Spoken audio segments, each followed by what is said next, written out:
की येणाऱ्या नजर लागावी इतकं देखणं बस.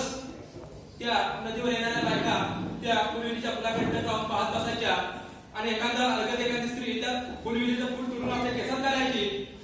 तसं त्या स्त्रीचं सौंदर्य आणखीनच फुलून दिसायचं. असे काही दिवस जात होते आणि त्या हे दृश्य पाहत असताना त्या फुलविहिरीचं रोपट आनंदित असायचं आणि अचानक माती त्या फुलविहिरीला पाहून म्हणू लागली, अरे मी तुला सोडून जाते, मी तुला मजबूत जाते म्हणून तू आज या उंचीवर आहेस. आणि वरील सूर्य मातीला म्हणाला, अहो मी त्याला जगवलं, त्याला मी जगवलं, मी त्याला सूर्यप्रकाश दिला, माझ्या प्रकाशामुळे ते बहरलं, ते फुललं आणि आज आनंदाने फुलू लागलंय. नदी तिकडून सरसर वाहत आली आणि नदी त्या सूर्याला म्हणाली, अहो मी जगवलं त्याला, मी त्याला पाणी दिलं, मी जगवलं, मग तुझ्या उन्हाने त्याची तृष्णा त्याची लाही मी शांत केली. इतक्या तिकडून शेतकरी येतो आणि शेतकरी त्या नदीला म्हणतो, अहो मी जगवलं त्याला, मी त्याला संवर्धित केलं, मी त्याचं जतन केलं, मी जगवलं त्याला. हा सारा प्रकार ते रोपट निमूटपणे ऐकत होतं, पाहत होतं आणि मग रोपट सर्वांना उद्देशून म्हणतं, माझ्यामध्ये जे काही ते सर्व काही तुमचीच देणगी आहे.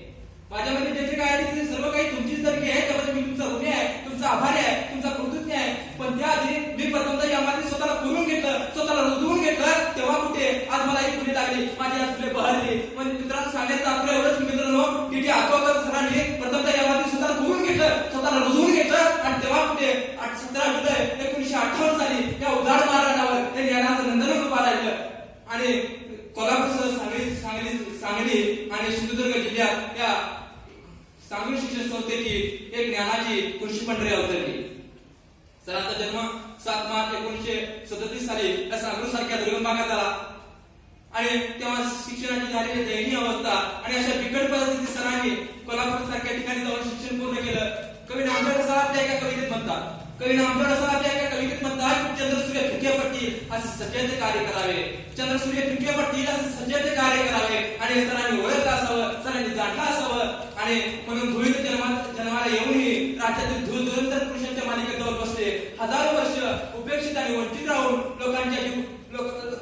अज्ञानाच्या अंधकारात सापडणाऱ्या लोकांच्या जीवनात प्रकाश टाकून दिदी आगवकर सरांनी त्यांचं जीवन उजळून टाकलं. ज्ञानी होऊन ज्ञानाचा भार वाढण्यापेक्षा ज्ञान कृतीत उतरून ज्ञानाची धन्यता न मानता ज्ञान कृतीत उतरून सरांनी मानवी जीवन उन्नत करण्याचा प्रयत्न केलेला आहे. माझे गुरुवारी सर यांची पोताना आम्हाला सांगायचे की कॉलेजला असताना आम्हाला दिदी आगवकर सरांचा सहवास लाभलेला आहे. ते सांगतात की आगवकर सर एक शिक्षिकेपेक्षा धारण केलेले शिक्षक नव्हते, तर त्यांच्या आधी ते त्यांच्या कल्पक कार्यप्रणाली आणि कुशल नेतृत्व त्यांच्या अंगी होते. ते इतर शिक्षकांना सांगत की एक मुलांच्या चेहऱ्यावरील आनंद हा शिक्षकाच्या जीवनात एक आनंदाचा क्षण असतो आणि मग त्यांच्याशी प्रभावीपणे संवाद साधता येतो. फक्त आजगावकर सरांनी फक्त त्या मुलांच्यासाठी फक्त ज्ञानाची आणि संस्काराची दारे उघडली नाही, तर त्याचबरोबर त्यांच्या हाती मशाल देऊन त्यांना बोलायला शिकवलं, बोलता त्यांना चालायला शिकवलं आणि चालता त्यांना धावायला शिकवलं. आणि आज धावता या सांगली शिक्षण संस्थेचा विद्यार्थी आज राष्ट्रीय आणि आंतरराष्ट्रीय स्तरावर जाऊन आपल्या संस्थेचं नाव उंचावत आहे. याच्यावरची जी धारणा आहे ती जी आजगावकर सरांची आहे, याच्यावरची जी प्रेरणा आहे ती जयंत आजगावकर सरांची आहे, याच्यावरची ताकद आहे या सांगली शिक्षण संस्थेमध्ये शिक्षकाची आणि त्या शिक्षक कर्मचारी यांच्या शिपायाची आहे.